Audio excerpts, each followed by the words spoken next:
Bismillahirrahmanirrahim. Assalamualaikum warahmatullahi wabarakatuh. Alhamdulillahilladzi waqafa wassalatu wassalamu ala nabiyyinal karimil mustafa wa ala alihi wa ashabihi wa man wafa. Asyhadu an la ilaha illallah al-wahidul qahhar wa asyhadu anna Muhammadan abduhu wa rasuluhul akhyar. Rabbi shrah li sadri wa yassir li amri wahlul 'uqdatam min lisani yafqahu qawli. Amin. Amma ba'du. Jamaah salat zuhur a'azzakumullah. Alhamdulillah, di siang hari ini kami diperkenankan untuk membadali atau mewakili menggantikan beliau Bapak Kiai Haji Musman Thalib MA untuk menyampaikan kuliah zuhur. Insyaallah kami akan menyampaikan terkait dengan hal yang mendasar untuk mengingatkan kita saja, yaitu terkait tentang akidah, yang ini menjadi salah satu tantangan jamaah yang dimuliakan Allah. Ketika anak kita, saudara kita atau keponakan kita tidak memberikan pondasi akidah, maka akan hanyut dengan tantangan zaman yang sudah. Mungkin ketika ditanya akidah itu apa, apalagi ditanya apa bedanya akidah dengan iman dan tauhid, sehingga bagi kita akidah, iman dan tauhid mungkin ada yang berpandangan sama, Pak. Akidah itu ya tauhid, tauhid itu ya iman. Maka dari itu kita akan menyampaikan untuk memperjelas bahwa ketika akidah oleh Hasan al-Banna dinyatakan bahwa sesuatu yang meyakinkan dalam hati sehingga memunculkan kekuatan azam, sehingga tidak ditemukan lagi keraguan-raguan dalam hatinya. Begitu pula dalam Al-Jazairi, beliau menyatakan bahwa akidah itu meyakini sesuatu dalam hati yang diawali dari fikiran, kemudian wahyu dan penglihatan, sehingga memunculkan keyakinan yang betul-betul mantap, membenarkan sesuatu yang benar dan memberikan kepastian dalam beramal betul-betul karena sesuatu yang diyakini. Ketika sudah benar, maka dalam Islam ada akidah al-islamiyah. Maka Islamnya itu sudah diyakini sebenar-benarnya, maka kemudian muncul al-aqidah as-sahihah, akidah yang benar. Jamaah yang dimuliakan Allah Subhanahu wa taala, tentu ketika kita membahas tentang akidah, ketika tadi tujuan akidah itu apa? Adanya keterpautan hati dengan sebenar-benarnya sehingga kokoh dalam menghadapi sesuatu apapun, maka tidak akan goyah ke sana kemari. Memang proses akidah itu suatu proses, berawal dari syak, kata Profesor Yunhal Ilyas. Jadi akidah itu muncul dari keraguan-raguan. Ketika ragu-ragu muncul, sebagaimana kisah Nabiullah Ibrahim alaihissalam melihat kondisi di masyarakat sekitarnya, muncul keraguan-raguan. Sebenarnya patung yang dibuat oleh bapak saya atau patung yang disembah oleh masyarakat di sekitar saya itu betul-betul Tuhan atau bukan? Kan begitu, Pak. Muncul keraguan. Ketika muncul keraguan-raguan, kemudian muncul dhon, persangkaan. Jangan-jangan Tuhan saya itu bukan itu, tapi harus saya cari. Maka dalam Al-Quran, Nabiullah Ibrahim diceritakan Allah subhanahu wa ta'ala dalam hal pencarian menuju Tuhan untuk diyakini itu berproses.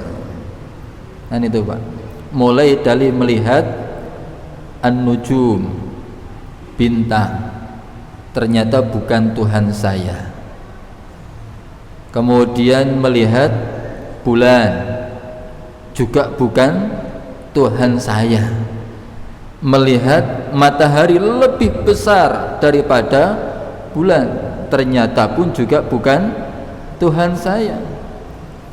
Maka ketika persangkaan-persangkaan itu muncul, itu proses menuju apa? Ghalabatul dhann namanya. Mengalahkan prasangka-prasangka itu untuk satu yang diyakini. Maka muncul inni wajjahtu wajhiya lilladzi fataras samawati wal ardi hanifan muslima wa ma ana minal musyrikin. Sesungguhnya wajahku hanya menghadap kepada Zat yang menciptakan langit dan bumi, yaitu Allah subhanahu wa ta'ala. Maka disitulah ketika keyakinan itu muncul Bapak Ibu, kemudian hanya mengesahkan Allah, maka disinilah muncul ranah tauhid. Nah, kan itu. Kalau ranah tauhid itu hanya Allah saja, maka kalimatut tauhid la ilaha illallah. Maka ketika akidah itu memiliki buah terkait dengan Tuhan, maka kalimat la ilaha illallah itu muncul. Nah, untuk sampai pada kalimat la ilaha illallah, masing-masing di antara kita tentu berbeda-beda, Pak. Maka perjalanan untuk akidah kita masing-masing tidak sama.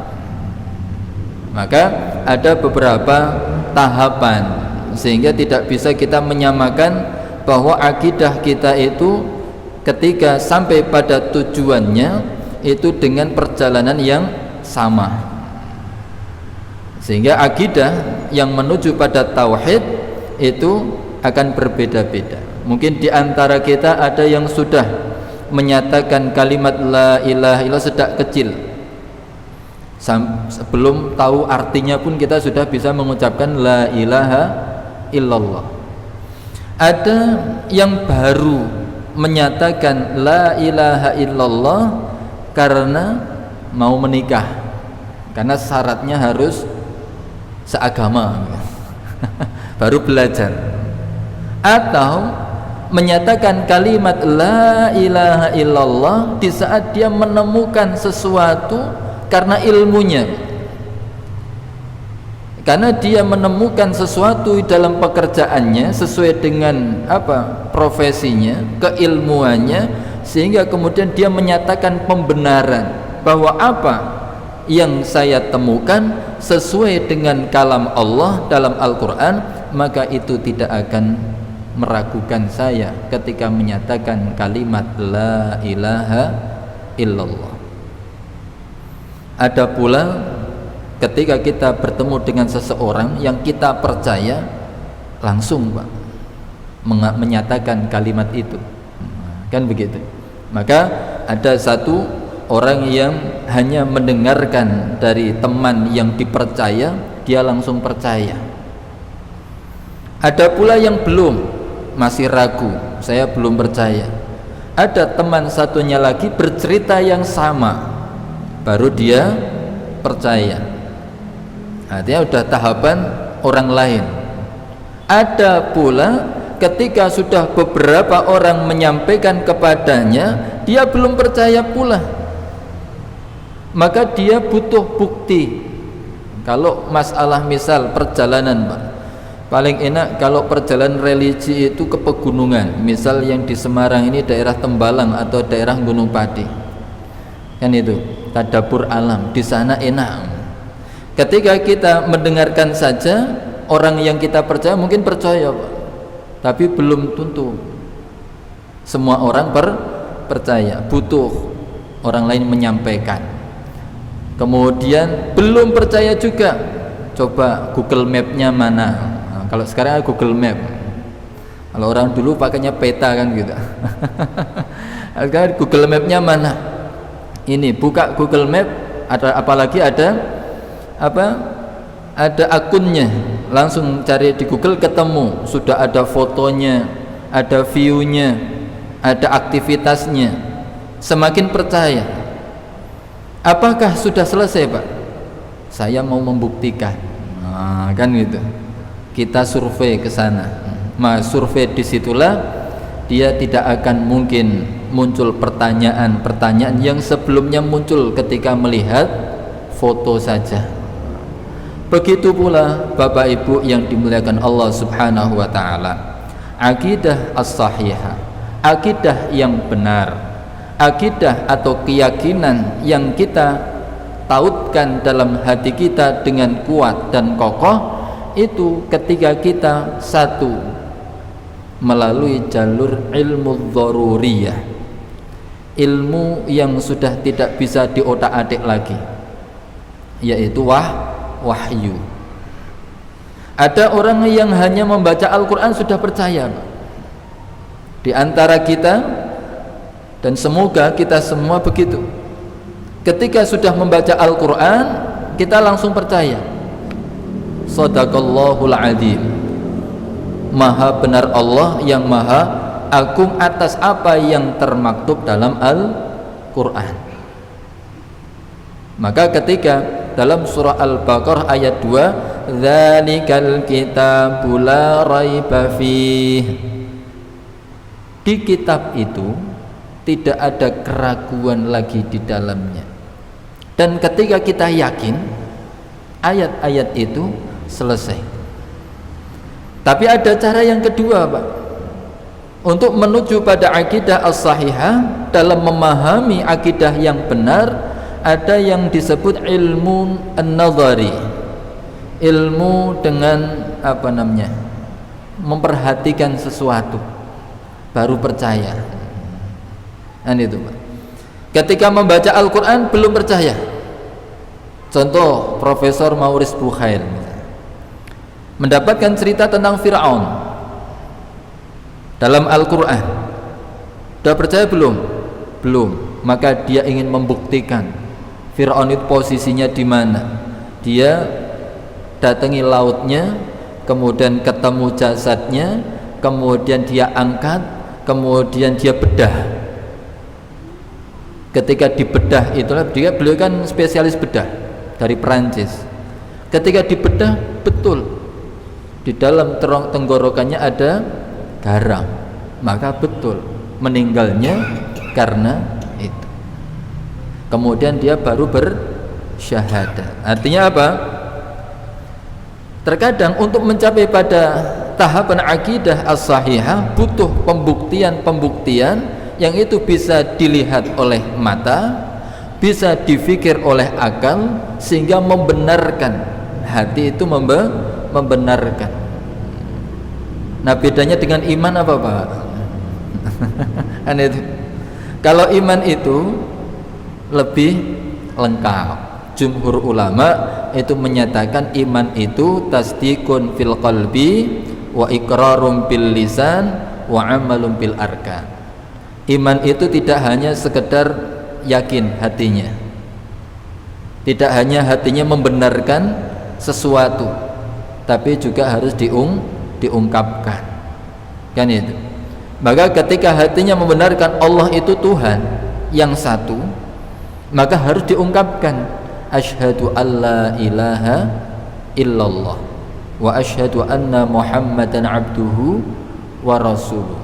Apakah cukup di situ, Pak? Tidak. Iman itu juga harus terlihat dalam amal. Maka dalam surah Al-Mu'minun ayat 1 sampai 11 itu iman yang sebenarnya. Jadi iman itu ada keyakinan, ada akidah, ada tauhid. Yang pertama kan begitu. Ada iman, ada tauhid di dalamnya. Kemudian diungkapkan dalam pernyataan, wa ana minal muslimin. Saya seorang muslim saat ini. Nah, itu diungkapkan. Jangan malu, Pak. Kan itu. Kalau orang yang memiliki akidah yang benar, dia ingin meningkat akidahnya, itu dinyatakan. Nah, itu. Dinyatakan wa ana minal muslimin. Sebagaimana para nabi menyatakan wa nahnu minal muslimin. Kami termasuk orang-orang yang Islam. Maka disitulah dinyatakan sampai Nabiullah Ya'qub alaihissalam itu merasakan yakin dia siap meninggal dunia ketika pingin tahu anak-anaknya sepeninggalku itu yang disembah siapa. Ma ta'buduna min ba'di, apa yang kalian sembah wahai anak-anakku nanti sepeninggalanku.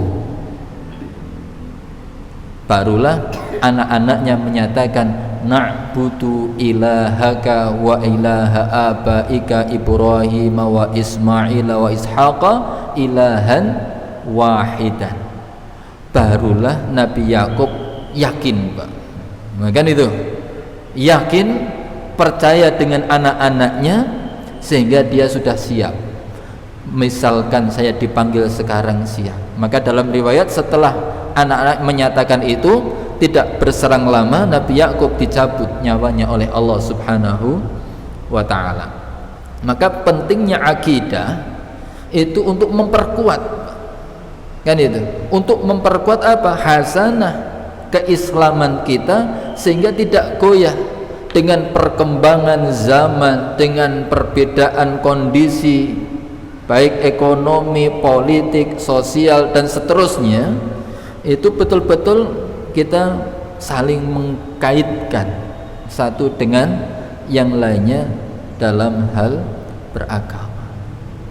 Semoga kita masih diberikan Allah kesempatan untuk meningkatkan akidah kita, keyakinan kita kepada Allah Subhanahu wa ta'ala, dan apapun yang Allah turunkan melalui Nabi Muhammad sallallahu alaihi wasallam, dan kemudian mewariskan kepada kita kitab Al-Quran yang tertulis, dan Allah pun memberikan kita kesempatan untuk menyaksikan alam semesta ini.